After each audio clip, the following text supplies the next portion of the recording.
వరం SR care engineering కళాశాల information technology department కు చెందిన అసిస్టెంట్ ప్రొఫెసర్ బి తేజశ్రీ విజయవాడలోని కేఎల్ యూనివర్సిటీ నుండి డాక్టరేట్ పొందారని కళాశాల ప్రిన్సిపల్ డాక్టర్ కెవి మురళీకృష్ణరాజు చెప్పారు. బుధవారం కళాశాలలో జరిగిన ఒక ప్రత్యేక కార్యక్రమంలో డాక్టరేట్ అందుకున్న తేజశ్రీని కళాశాల సెక్రటరీ అండ్ కరెస్పాండెంట్ సాగి రామకృష్ణ నిశాంత్ వర్మ యాజమాన్యం తరపున ఘనంగా సత్కరించారు. ఈ సందర్భంగా డాక్టర్ తేజశ్రీ మాట్లాడుతూ KL university vice chancellor doctor G Parthasarathi Varma పర్యవేక్షణలో కో గైడ్ గా కళాశాల IT department senior professor doctor I Hemalatha పర్యవేక్షణలో an efficient meta heuristic optimization framework for mobile edge scheduling అనే అంశంపై తాను చేసిన పరిశోధనకు గాను కోనేరు లక్ష్మయ్య ఎడ్యుకేషన్ ఫౌండేషన్ వడ్డేశ్వరం వారు డాక్టరేట్ ప్రదానం చేశారని తేజశ్రీ పేర్కొన్నారు. ఈ సందర్భంగా కళాశాల director doctor M Jagapathiraju, principal doctor KV Muralikrishnaraju, IT senior professor doctor I Hemalatha, IT department head doctor P Ravikiran Varma మాట్లాడుతూ ఇటీవల కాలంలో యువ అధ్యాపకులు డాక్టరేట్ చేయడం వలన విద్యారంగానికి ఎంతో తోడ్పడుతుందని పేర్కొన్నారు. డాక్టరేట్ పొందిన ప్రొఫెసర్స్ కూడా తమ పరిశోధనలు ఆపకుండా కొనసాగిస్తూ మరికొందరికి మార్గదర్శకంగా నిలవాలని సూచించారు.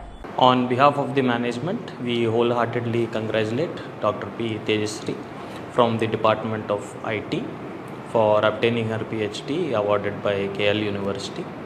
With this, the total count of PhDs in the IT department is around 17, and many faculty are nowadays registering their PhDs, which is a very good sign.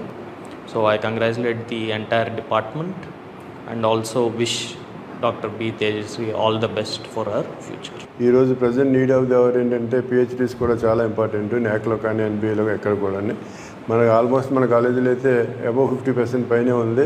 But with in the short period ఇప్పుడు దాకా ఒక ఎత్తు అయితే ఇక్కడ నుంచి చాలామంది registration చేయించుకోవడం జరిగింది. చాలామంది వర్క్ కూడా చేస్తున్నారు.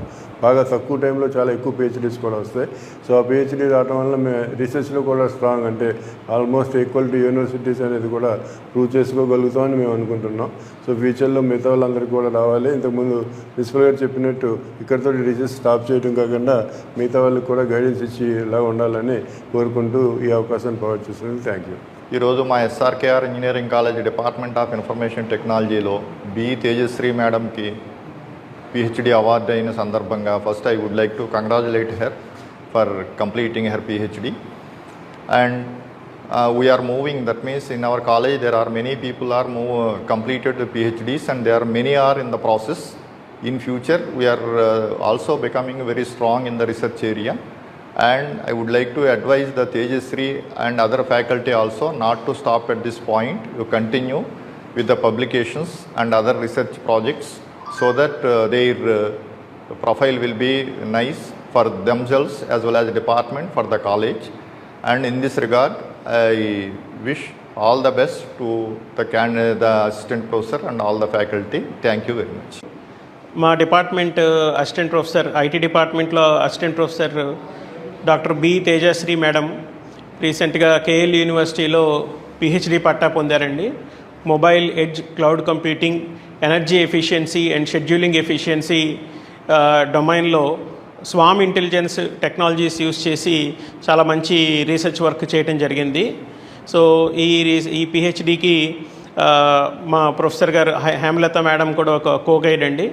కేఎల్ యూనివర్సిటీ నుంచి పిహెచ్డి పొందిన మా మేడం గారికి కంగ్రాచులేషన్స్ చెప్పుకుంటూ. B Tejasri sir, currently working as an assistant professor in the department of information technology sir.